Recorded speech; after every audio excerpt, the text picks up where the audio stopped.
guys, welcome back to my YouTube channel sama gue Janet. Hari ini gue mau ngebahas soal depresi. Ya, dan gue tahu topik depresi ini tuh udah sering banget dibahas sama banyak orang, mulai dari dokter umum, psikolog klinis, terus dokter spesialis. Mereka udah ngebahas secara detail banget, dan juga udah ada public figure yang cerita tentang perjalanan dia, terus komunitas-komunitas juga yang sharing kisahnya. Pokoknya udah banyak banget. Oleh karena itu, gue di channel ini cuma pengen ngebahas dikit aja mengenai depresi. Gue akan berusaha untuk bahas secara ringkas dan se-friendly mungkin, biar kalian gak bosen. Jadi jangan lupa subscribe channel gue dan komen di bawah. Dan untuk kalian yang mau tahu lebih banyak lagi tentang teori depresi ini, gue akan share referensinya di description box di bawah yang bisa kalian pakai Untuk baca-baca nanti, jadi bisa lebih jelas buat kalian yang kepo. Oke? So, langsung aja masuk ke topiknya. Jadi depresi itu adalah gangguan mood atau gangguan perasaan yang secara negatif akan mempengaruhi cara kalian berpikir dan berperilaku. Depresi ini adalah salah satu kondisi kesehatan mental yang sangat sering ditemuin dan bersifat sangat serius. Karena depresi ini bisa meningkatkan angka kematian, terutama jika orang-orang yang terkena depresi nggak berobat atau nggak mendapatkan treatment yang sesuai. Tahun 2019 kemarin itu, Tepatnya tanggal 10 Oktober, kita merayakan Hari Kesehatan Mental Sedunia. Dan topik tahun kemarin itu adalah 40 Second of Action. Karena WHO mencatat setiap 40 detik ada satu orang yang meninggal karena bunuh diri. Dan penyebabnya nggak jarang disebabkan karena depresi. Lalu pertanyaan berikutnya, emang segampang itu orang terkena depresi? Jawabannya, ya emang semudah dan sesering itu. Kenapa? Karena zaman udah berubah. Terus tuntutan hidup makin banyak. Orang-orang jadi makin susah hidupnya. Terus ditambah dengan faktor resiko kayak faktor biologis, faktor psikologis, terus ekonomi, budaya, sosial, itu semua akhirnya bisa menyebabkan seseorang itu jatuh ke dalam depresi. Dan siapa aja bisa terkena depresi di usia berapapun. kalian nggak percaya? Contohnya, artis-artis tanah air kita, bahkan yang luar negeri pun banyak yang udah secara terbuka ngaku kalau mereka punya depresi. Siapa aja itu nih yang sempet gue baca kemarin itu, ada Luna Maya, ada Angela Lee, terus ada Arumi Bachsin, terus J.K. Rowling juga bahkan sempet ngaku dia depresi, terus Lady Gaga. Terus bahkan yang paling shocking itu kan pelawak si komedian Jim Carrey dan Robin Williams. Robin Williams ini yang bahkan sampai bunuh diri. Terus orang-orang semua kaget karena kok dia bunuh diri karena depresi. Dia kan selama ini kelihatannya happy aja, lucu. Tapi Ya, depresi emang bisa menyebabkan kematian. terus tadi gue juga udah bilang kalau depresi itu mudah dan sering banget terjadi kan. Pasti kalian jadi nanya, kalau gitu teman-teman gue atau keluarga atau siapapun yang pernah bilang, Aduh, gue depresi nih, gue sedih, pusing banget hidup. nah itu bisa iya, bisa enggak. Tapi gue mau tekenin di sini kalau depresi itu bukan sekedar stres atau sedih biasa. Karena menurut gue, kita tuh udah terlalu sering salah dalam menggunakan istilah depresi ini. Kenapa? Kalau kita Dimarahin bos dikit dibilang depresi, diputusin pacar dibilang depresi, kurang duit dibilang depresi. ya emang sih, depresi itu bisa dan erat kaitannya sama stres dan sedih. Cuma bukan berarti segala sesuatu itu selalu langsung kita katakan sebagai depresi. Karena depresi itu sendiri perlu kriteria medis untuk bisa ditegakkan diagnosanya. Nah, kriteria medis depresi itu apa aja? Ada tiga yang utama yang perlu kalian perhatiin. Yang pertama itu adalah kriteria waktu. Artinya, kalian baru bisa dikatakan depresi itu kalau kalian memiliki gejala depresi selama minimal 2 minggu. Terus yang kedua adalah kriteria klinis atau keluhan. Nah, ini tuh adalah poin-poin penting. Ada 9 yang nanti gue bakal jelasin. 9 poin ini yang harus terpenuhi untuk seseorang bisa didiagnosa dengan depresi. Dan kriteria yang ketiga itu adalah kriteria fungsi. Maksudnya, keluhan depresi ini dalam kurun waktu yang minimal 2 minggu itu benar-benar harus mengganggu fungsi orang itu secara keseluruhan. Jadi dia fungsi kerjanya nggak bisa, fungsi sosialisasinya nggak bisa, dia mau belajar nggak bisa. Nah, itu semua benar-benar harus mengganggu si orang ini yang menyebabkan penurunan kualitas hidup. Lanjut ke kriteria diagnosisnya. Jadi kriteria diagnosis yang gue pakai di sini adalah kriteria berdasarkan DSM-5. DSM-5 tuh kayak buku dewanya para psikiater dan psikolog klinis untuk menegakkan diagnosa gangguan jiwa dan gangguan mental. Nah, kriteria untuk depresi ini apa aja? Yang main poinnya tuh ada 2 yang gede. Yang pertama itu adalah mood depresif, dan yang kedua itu adalah kehilangan hobi dan minat. Nah, 2 poin ini tuh pokoknya 2 itu tuh harus ada. Salah satu dipilih. Kalau nggak mood depresif, ya berarti dia kehilangan hobi dan minatnya. Itu harus ada. Karena tema kondisi ini ya gangguan mood, gitu. Oh ya, terus gue mau nambahin, di kriteria waktu, semua poin-poin ini harus ada selama 2 minggu dan harus berlangsung sepanjang hari, hampir setiap hari. Terus kita lanjut aja ke poin yang pertama, mood depresif. Mood depresif itu apa? Artinya, orang-orang yang mengalami depresi ini moodnya tuh akan selalu down, akan selalu sedih, akan selalu merasa hilang harapan, putus asa, terus jadi gampang nangis, jadi gampang baper, pokoknya semua yang down-down itu ada sama orang yang moodnya depresif. Terus yang kedua itu kehilangan minat dan hobinya.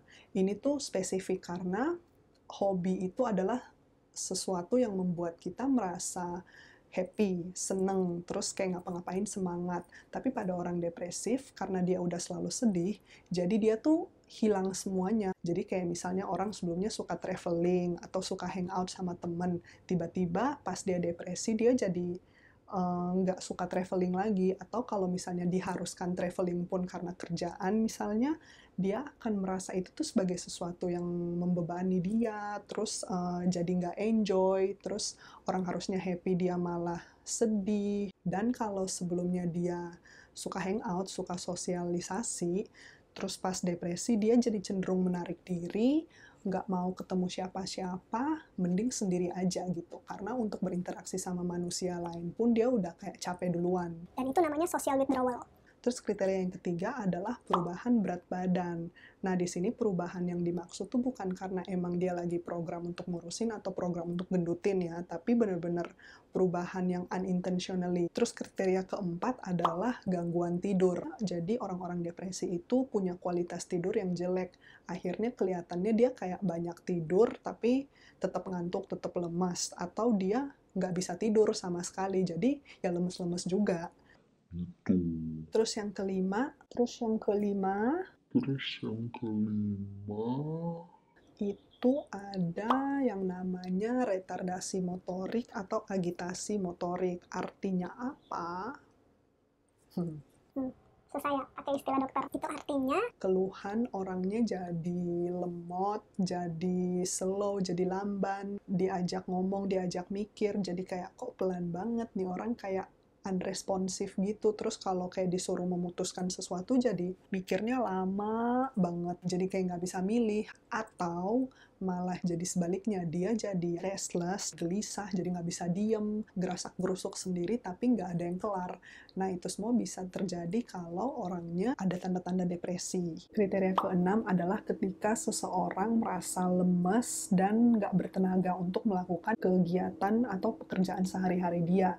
Jadi normalnya kalau orang mau nyapu, mau ngepel, mau masak, itu kan kayak sesuatu yang spontan, yang bisa langsung bangun tidur langsung dikerjain gitu. tapi pada orang-orang depresi itu akan sangat susah untuk dilakukan. Dan yang ketujuh itu adalah perasaan rendah diri atau merasa nggak berharga. Jadi orang-orang depresi itu cenderung selalu menyalahkan diri, merasa nggak ada harapan, selalu merasa bersalah, nggak pede, nggak berguna. Pokoknya semua pikiran negatif itu mereka berikan pada diri mereka sendiri. Kriteria ke-8 adalah masalah fokus dan konsentrasi. Contohnya ketika seseorang memiliki masalah depresi ini, mereka akan cenderung susah fokus dan susah memusatkan konsentrasinya, sehingga pada saat mereka bekerja itu jadi gampang lupa, gampang miss hal-hal yang harusnya nggak terjadi kesalahan, terus kerjaan yang harusnya kelar 1 jam bisa jadi berjam-jam baru kelar. Atau bisa juga kayak lupa naruh barang di mana. Atau udah ngomong apa, tiba-tiba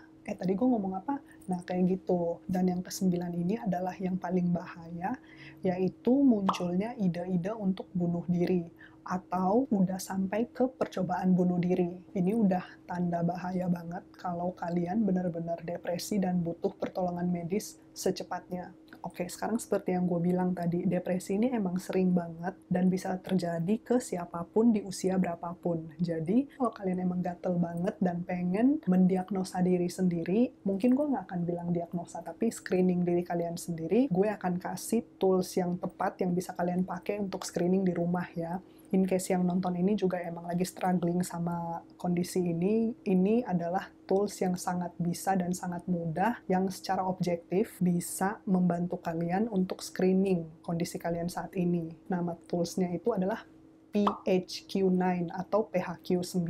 Ini adalah salah satu screening tools yang udah dipakai sejak lama dan terbukti cukup efektif untuk screening terhadap orang-orang yang sepertinya punya keluhan depresi, dan itu emang lumayan bisa membantu. Nanti ada instruksinya juga, kalian bisa lihat nih kira-kira ada di kondisi yang ringan, sedang, atau berat. Ternyata ada di ringan, sedang, berat, kalian nggak boleh berhenti sampai di situ ya. Kenapa? Karena percuma kalau kalian udah screening, udah tahu kayaknya punya tanda-tanda depresi, tapi nggak diapa-apain.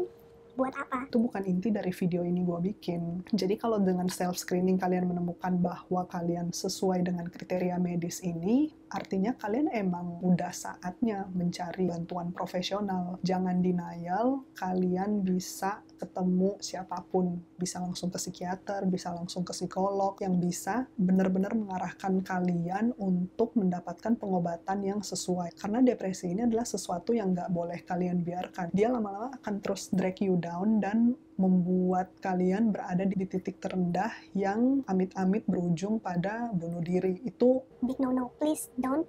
Please help yourself. Kalian yang lihat video ini, entah kalian lagi merasakan hal yang sama, atau kalian punya orang terdekat, atau teman, pacar, keluarga, siapapun itu, kalian harus benar-benar bantu, temenin, upayakan segala hal untuk bisa membawa mereka ke tenaga profesional supaya mendapatkan penanganan yang tepat. Dan ingat, kalau kalian atau orang-orang terdekat kalian menunjukkan tanda-tanda seperti ini, kalian benar-benar harus take action secepatnya. Kalian harus mengupayakan apapun untuk bisa menyelamatkan orang tersayang kalian. Jadi amit-amit kalau misalnya kalian punya orang terdekat atau orang yang kalian kenal tiba-tiba berada di kondisi yang gawat darurat yang perlu secepatnya, kalian bisa langsung bawa mereka ke UGD terdekat supaya mendapatkan penanganan secepatnya, atau kalian bisa telepon ke 119, itu adalah official emergency-nya Indonesia, atau ke 112, itu adalah kontak nomor polisi. Bener-bener kalian harus gercep,